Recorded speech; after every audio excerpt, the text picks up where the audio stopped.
¿Qué tal, mis queridos amigos? ¿Cómo estáis? Espero que vaya muy bien por ahí. Nos han invitado al lanzamiento del MG HS y del MG ZS, que lo tengo por ahí detrás. El primero, el HS, es el primer coche que MG trajo a España, inicialmente con propulsión solamente eléctrica, luego ya la cosa cambió y ahora se mantiene en dos versiones en esta nueva generación, versión híbrida enchufable y versión de gasolina. Ambas tienen en su interior un nuevo motor 1.5 turbo de gasolina, que en la versión que no lleva hibridación tiene una potencia redondeando de 167-168 caballos de potencia.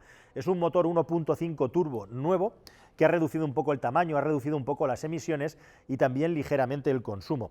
Es un motor que sería, por decirlo de alguna manera, pues lo mínimo para poder mover este coche con agilidad. Estamos hablando ya de un coche de un tamaño ciertamente de segmento C, son 4,66 metros de longitud y como vehículo familiar, bueno, pues cumple perfectamente con las expectativas. Ha cambiado radicalmente de diseño, ahora tiene unas formas mucho más perfiladas en la parte frontal.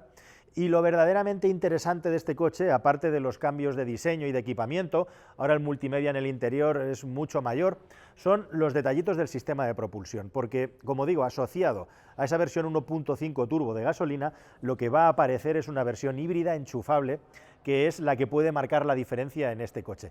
MG con el HS siempre ha tenido un precio de acceso muy bestia en este tamaño de vehículo. Durante muchos meses en España ha sido el coche del mercado de esta categoría que en versión híbrida enchufable tenía el precio más bajo.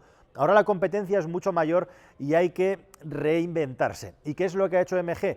Bueno, pues mejorar mucho el paquete de propulsión eléctrica. Y ahora en la versión híbrida enchufable, este coche va a llegar nada menos que a los 100 kilómetros homologados de propulsión eléctrica. Ahí está, ahí es nada. Esos 100 kilómetros homologados parten de una batería que tiene poco más de 21 kilovatios hora de capacidad y con una potencia combinada, nos estaban comentando que homologada va a ser de alrededor de 330 caballos, pero que reales en el pedal del acelerador siempre hay una distancia. Primero, la suma de la potencia del sistema de propulsión eléctrico y el de combustión no dan una suma completa de potencia, siempre hay una reducción. En este caso, el sistema de propulsión eléctrica son 135 caballos, hay mucha potencia en la parte eléctrica igualmente, en el grupo motopropulsor, pero la suma, en definitiva, oficial del vehículo, con esa reducción, son 330 caballos. Oficialmente nos están comentando en MG que siempre que el coche tiene suficiente batería, la potencia a rueda que va a dar el vehículo está alrededor de los 270 caballos de potencia, que no está nada mal. Siempre en los PHEV hay que jugar con el hecho de que cuando tenemos poca batería es posible que no tengamos toda la potencia que nominalmente da el vehículo disponible, y hay que tener eso en cuenta. Bueno, como vas viendo según voy rodeando el coche, las líneas del vehículo son bastante más atractivas y bastante más modernas que las del HS anterior, pero desde luego este es un vehículo que cuando lo ves en los niveles de acabado superiores, como nos están mostrando, todavía no lo he visto en los inferiores, pues transmite una sensación ya de ser un vehículo de cierta prestancia, ¿no? Con ese aumento de tamaño, con ese aumento de dimensiones, ahora además tiene la posibilidad de poderse abrir y tener el maletero completamente automatizado con el pie. Tenemos dos tamaños de maletero, evidentemente. Aquí hay algo interesante. La versión de gasolina pasa de los 500 litros de maletero, siempre te estoy dando las cifras oficiales que nos ha comunicado la marca, y la versión híbrida enchufable ha perdido un poco de maletero, hasta los 440 litros respecto a la versión anterior, pero es que hay que tener en cuenta que han metido mucho más kilovatios hora de capacidad de batería, con lo cual esa diferencia se ha compensado con un maletero que es prácticamente el mismo. Estamos hablo de memoria, de 7 litros de maletero que se han perdido respecto a la versión anterior, o sea, virtualmente un maletero igual de grande, pero con una capacidad de batería mucho mayor. Lo que sí que ha crecido mucho, casi 50 litros, es la capacidad del maletero en la versión de gasolina, donde no hay ningún tipo de batería de propulsión que tenga que alojar. Y respecto a los precios, como os decía, este coche llegó al mercado con un precio rompedor, con la mejora, el aumento de tamaño, el aumento de la batería y el cambio en las calidades de acabados que vamos a ver ahora. El precio se ha ido a un PVP de 39.990 euros en la versión híbrida enchufable. Pero ojo, que si tenemos en cuenta que este coche, al tener más de 90 kilómetros de autonomía, tiene consideración de vehículo eléctrico y que eso obliga al fabricante precisamente a hacer una propuesta de descuento para que tenga acceso a las ayudas, si le sumamos además la ayuda que da la marca igualmente por financiar, al final el precio que se puede quedar, el mejor precio que se puede quedar, es de alrededor de 27.000 euros. Esos 27.000, como digo, serían, si financias, que tiene un descuento de 2.000, La ayuda que da MG por consideración de coche eléctrico, más los 7.000 euros de descuento que consigues si achatarras un coche. Así que ese precio sería el PVP mínimo que podrías conseguir en este vehículo con todos estos condicionantes. Imagínate que renunciaras a todo, pues partes de unos 39.990 euros, a los que le puedes restar 5.000 o 7.000 del MOVES, en función de si tienes un coche para achatarrar o no, más los 1.200 que te ofrece la marca. Al final el precio se quedaría bordeando los 30.000 euros aproximadamente. Así que bueno, hechas todas estas consideraciones, el vehículo tiene detallitos de diseño interesantes, la nueva firma lumínica, faros antiniebla que cada vez, es verdad, cuesta más ver, la nueva parrilla de MG con esas dos nervaduras en el capó, e igualmente esas barras en la parte superior que le dan ese toque campero, y algún detallito más interesante, como por ejemplo esta moldura en el lateral del vehículo decorativa, que además lleva encastrada en su interior, muy al estilo Tesla, cámaras de visión periférica, porque una de las cosas extra que trae este vehículo precisamente es un sistema de visión periférico. Así que si te parece vamos a meternos en el interior, vamos a echar un vistazo a ver qué tal está rematado este MG HS y seguimos peritándolo. ¿Estás pensando en comprar un automóvil nuevo? Pues entra en carwow.es y ahorra más de 4.000 euros de media. Entras, configuras uno o varios modelos y ya está, vas a empezar a recibir ofertas gratis y de concesionarios directamente en el dispositivo que elijas. Pero ojo, tranquilo, no te va a molestar nadie, solamente contactarán contigo cuando tú tomes la decisión. ¿Tienes dudas entre varios modelos? Es normal, entras en carwow.es y miras las reviews, probamos todos los coches y cómo se actualizan y te lo contamos de la manera más detallada y honesta posible.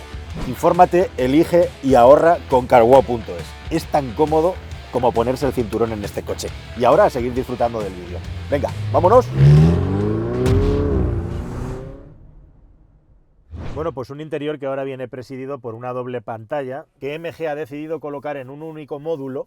Como puedes ver, no hay llave, la instrumentación no se me entiende, pero ya podemos ver la calidad de las grafías que tiene el coche respecto a los modelos anteriores.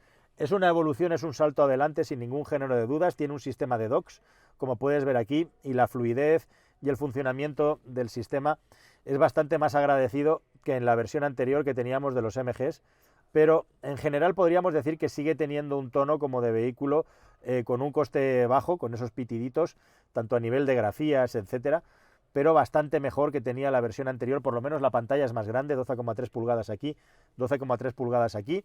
El coche tiene además un sistema de visión periférica 360 grados que se está poniendo muy de moda y que es muy interesante para poder hacer maniobras, es muy interesante para que podamos circular con seguridad cuando tenemos objetos en el entorno o simplemente ver el perímetro mientras vamos conduciendo y el entorno del tráfico.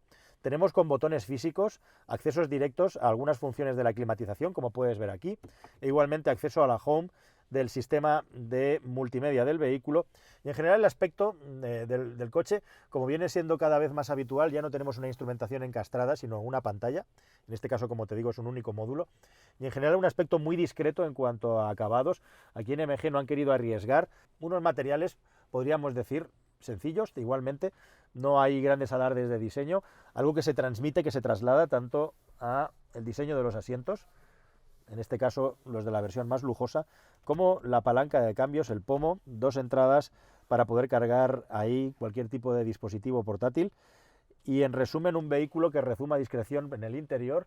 No tenemos techo solar en esta versión, en el diseño del volante, que ahora es mucho más agradecido, con un buen tamaño y unos mandos bastante generosos con botones y con unas palancas como un pequeño joystick que podemos orientar, que están bastante bien para poder manejar distintos elementos del multimedia en la instrumentación. Igualmente siguen manteniendo el botón de acceso directo que nosotros podemos configurar para poder utilizar algunas funciones del menú sin tener que estar toqueteando, algo que probablemente va a ser muy útil durante la vida útil de este vehículo.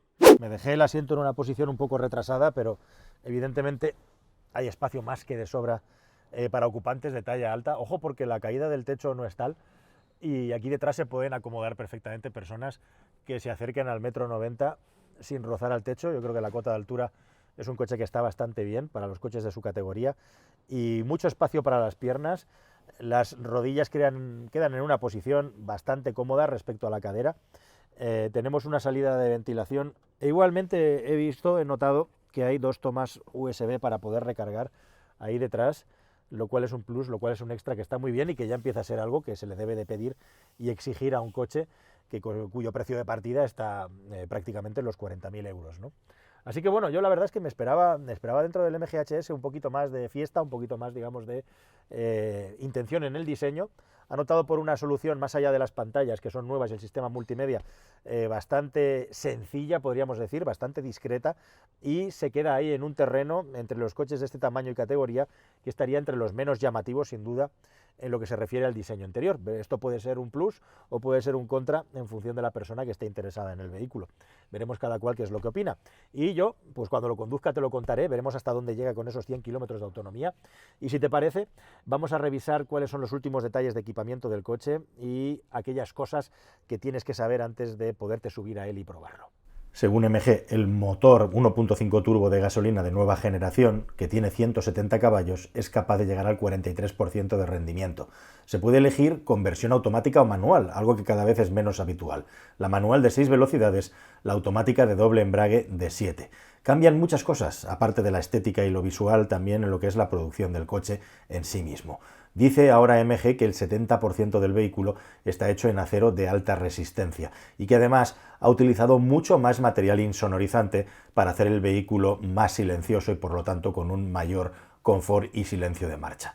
Igualmente, los sistemas de asistencia a la conducción activa llegan hasta los 16, la lista es interminable y el coche tiene absolutamente todo lo que se espera de un vehículo de esta categoría, incluyendo los ya consabidos sistemas de vigilancia a la somnolencia y los controles de crucero adaptativos más avanzados que hay actualmente en los estándares del mercado. Las versiones gasolina comienzan con un precio de 25.990 euros. La marca nos ha comunicado precios con descuento y con financiación, no PVP, en este caso, e igualmente las versiones híbridas enchufable con todas las ayudas del Estado se quedarían directamente por debajo de los 30.000 euros con financiación, si es que finalmente esas ayudas están disponibles a principio de año cuando llegue el coche, que esperemos que sí. Bueno, el vehículo además tiene algo interesante. Cuando compras una versión Luxury tienes muchos más elementos de equipamiento de confort, unos asientos mejores y un sistema de sonido también mejorado, que no es que sea la repanocha, 8 altavoces. Estamos viendo coches que tienen 20 y 30, pero bueno, que está mejor. Y lo que es más práctico probablemente, aparte de la carga del teléfono inteligente, tiene la posibilidad de llevar V2L, es decir, en las versiones híbridas enchufables también pueden cargar objetos desde la batería del vehículo hacia el exterior. Estamos deseando probarlo, la verdad. Es un paquete más elegante, más moderno, discreto, pero con una hoja de prestaciones muy interesante. Espero que eso suceda pronto y que te lo podamos contar aquí en el canal, que goce de tu confianza. Muchas gracias, queridos amigos, y hasta el siguiente vídeo. Adiós.